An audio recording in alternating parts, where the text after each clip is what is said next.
Welcome. Masters are talking.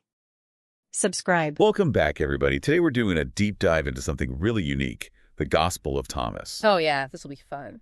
So imagine like a collection of 114 sayings, all attributed to Jesus. And it was just like discovered in 1945 in Egypt. Wow. It's not your like typical gospel like the ones you see in the Bible. Yeah, right. So the Gospel of Thomas, it focuses on a different kind of knowledge, right? It's more mystical and introspective, kind of about Jesus's teachings. Yeah. It's like you're getting a glimpse into like a secret wisdom tradition that didn't actually make it into the official biblical canon. It's so fascinating. We're going to be talking about sayings that like hint at these hidden meanings.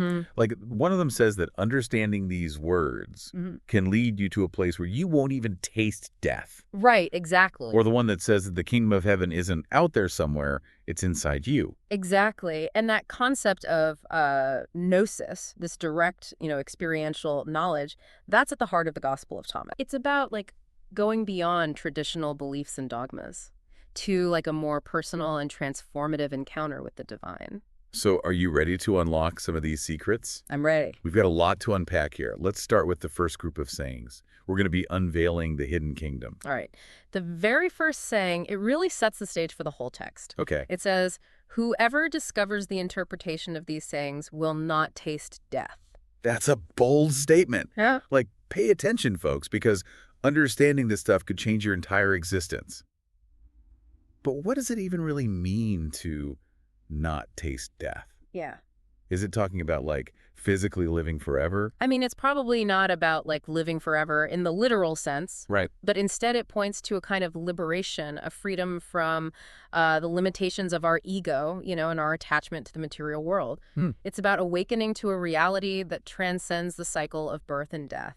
That makes sense. And this idea of seeking, of like really going deeper to find this liberation, that's echoed in saying two. It says, those who seek should not stop seeking until they find. When they find, they will be disturbed. When they are disturbed, they will marvel and will rule over all. Right. And so it acknowledges that the journey to like true understanding can be unsettling. Yeah. It can shake us out of our comfort zones, Yeah. and challenge our preconceived notions.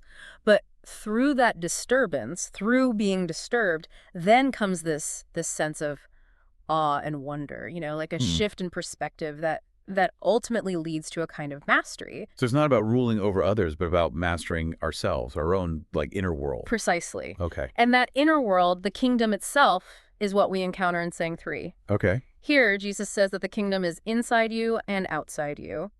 Wait, how can something be both inside and outside at the same time? Yeah. It seems like a paradox. It is a paradox. And that's deliberate. The Gospel of Thomas is full of these like mind-bending statements that force us to think differently, This saying is pointing to a reality that transcends like our typical categories of space and time.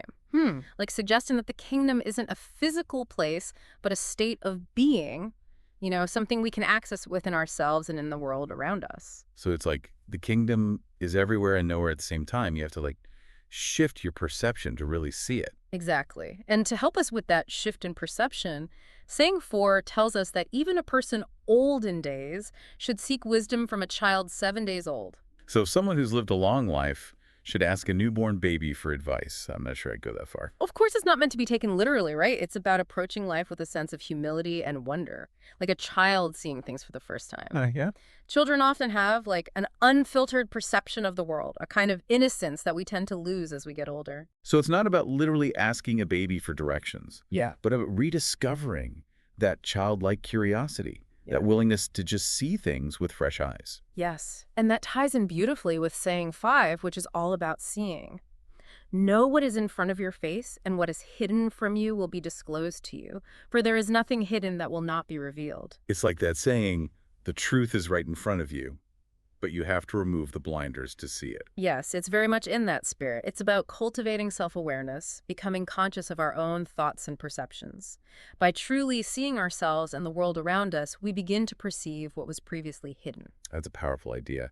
It suggests that paying attention to the present moment, like to what's right in front of us, is key to unlocking deeper truths. Precisely.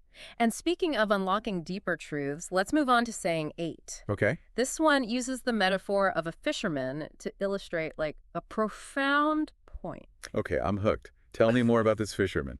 Okay, so it says that Jesus is like a wise fisherman who cast his net into the sea and drew it up from the sea full of small fish. Okay. Among them, the wise fisherman discovered a fine large fish. He threw all the little fish back into the sea and easily chose the large fish. Anyone here with 2 good ears had better listen. So there's like a choice being made here, a selection process. What do you think that the large fish symbolizes, and why all this emphasis on listening? Well, it's definitely a call to pay attention. The large fish could represent something truly valuable, maybe true knowledge or spiritual awakening.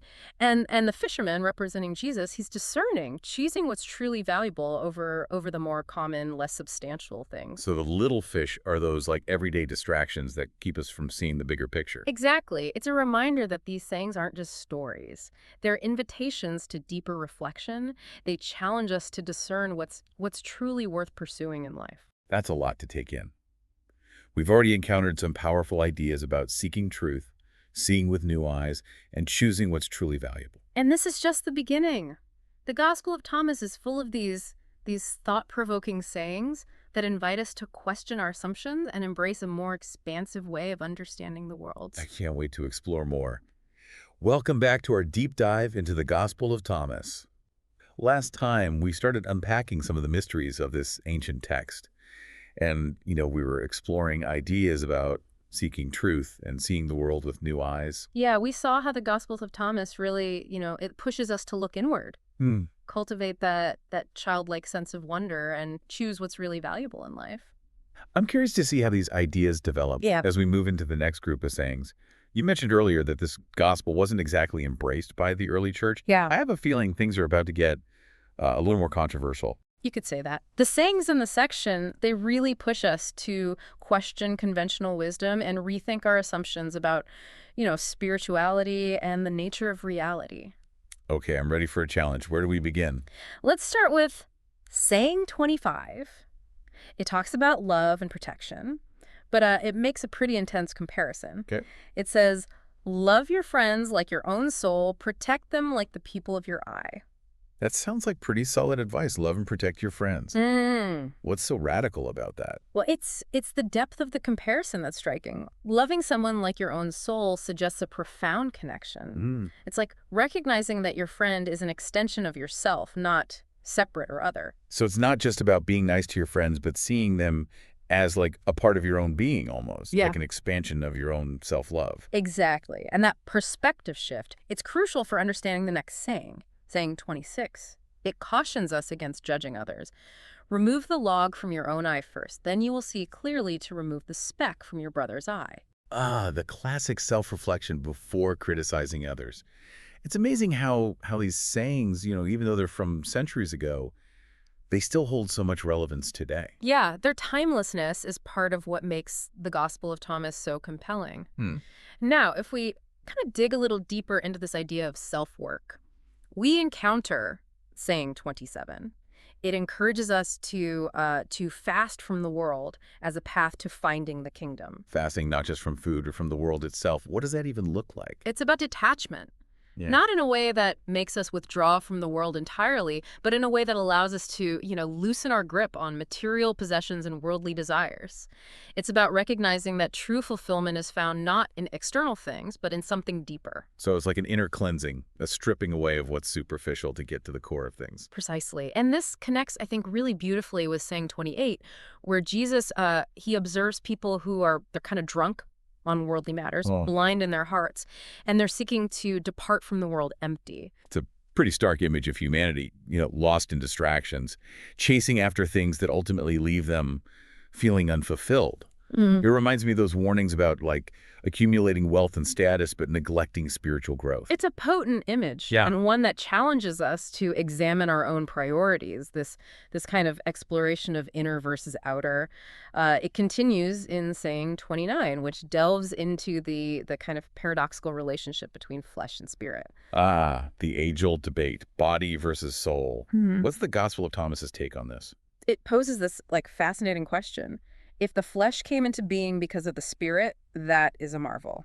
But if spirit came into being because of the body, that is a marvel of marvels. And then it adds, yet I marvel at how this great wealth has come to dwell in this poverty. So it's not taking sides, but like marveling at the interconnectedness of it all. Yeah, exactly. The physical and the spiritual intertwined, in this mysterious dance. Exactly. It's an invitation to ponder the mystery of existence, the relationship between the tangible and intangible, without getting caught up in like dualistic thinking. That makes sense.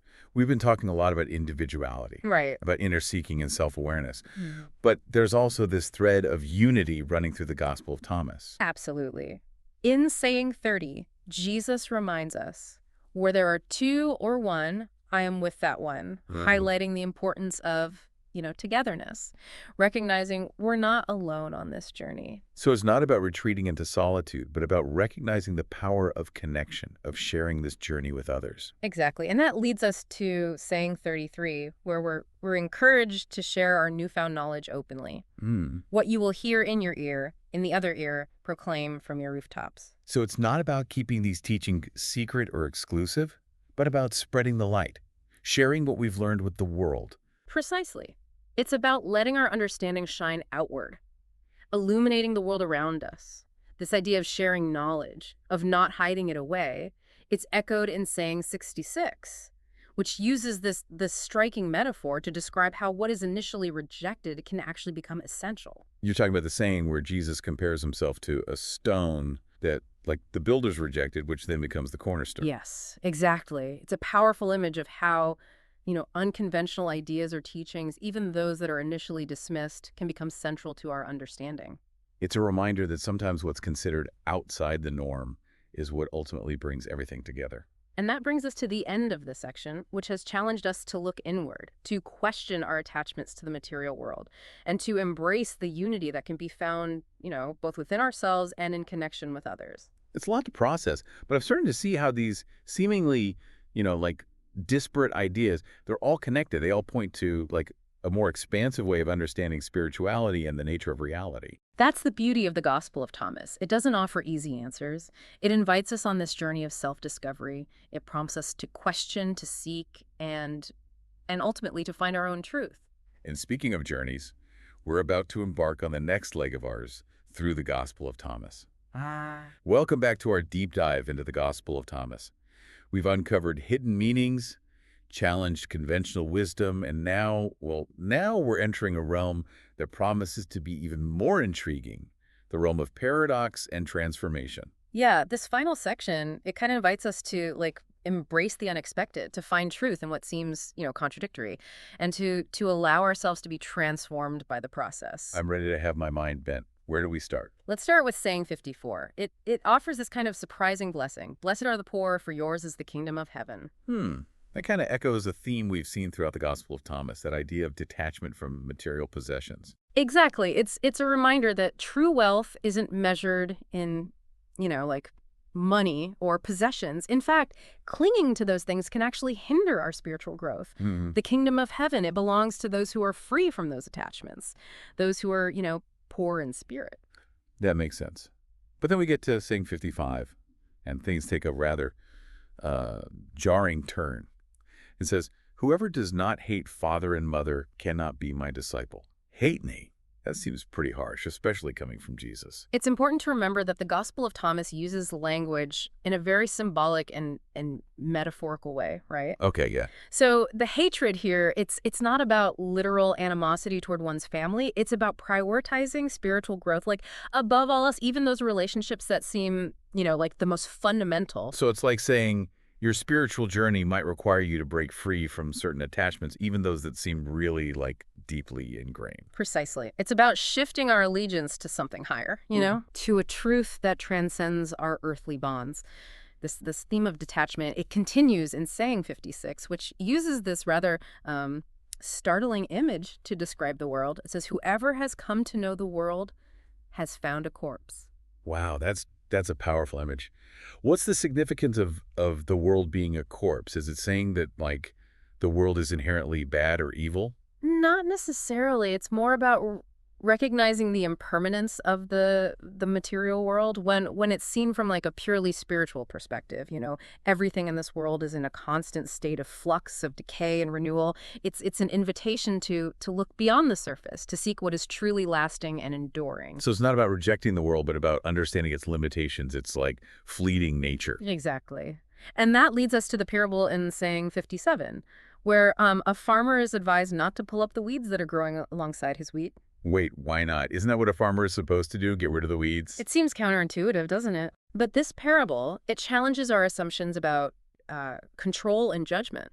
You see, the weeds in this context, they could represent those that we might consider, bad or unworthy. But the instruction to leave them be suggests a deeper wisdom, like a trust in a natural process of growth and transformation. So it's about recognizing that everything has its place, even what we perceive as like negative or undesirable, that there's a bigger picture at play. Precisely. It's about accepting the interconnectedness of it all, trusting that even the things that we might want to eliminate, they have a role to play in the grand scheme of things. And this kind of reminds me of those sayings about becoming like children, like in sayings 46 and 22. There's this sense of openness and acceptance in those sayings that seems like crucial for spiritual understanding. You're right.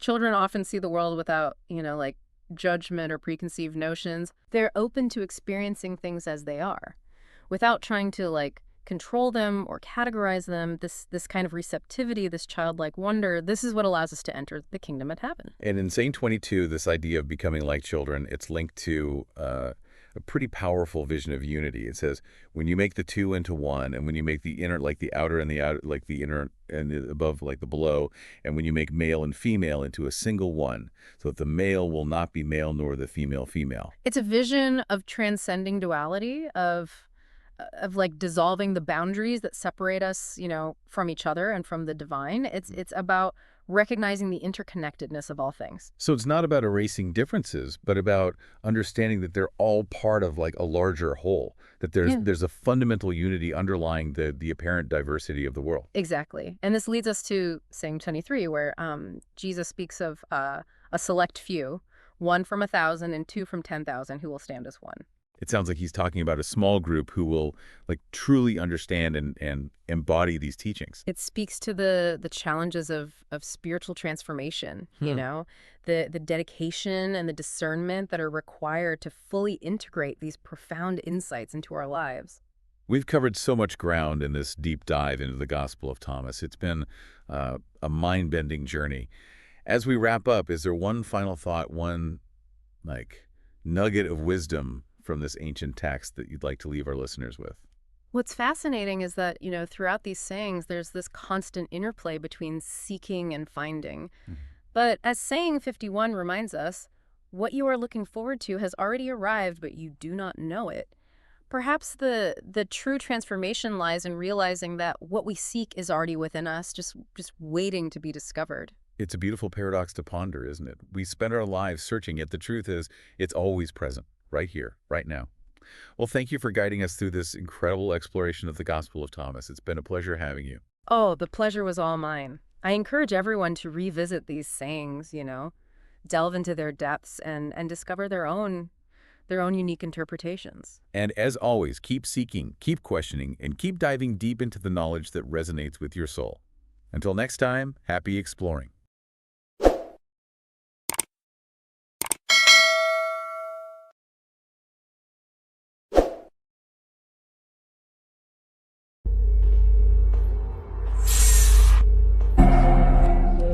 Eyes anoint you starlight, 1000的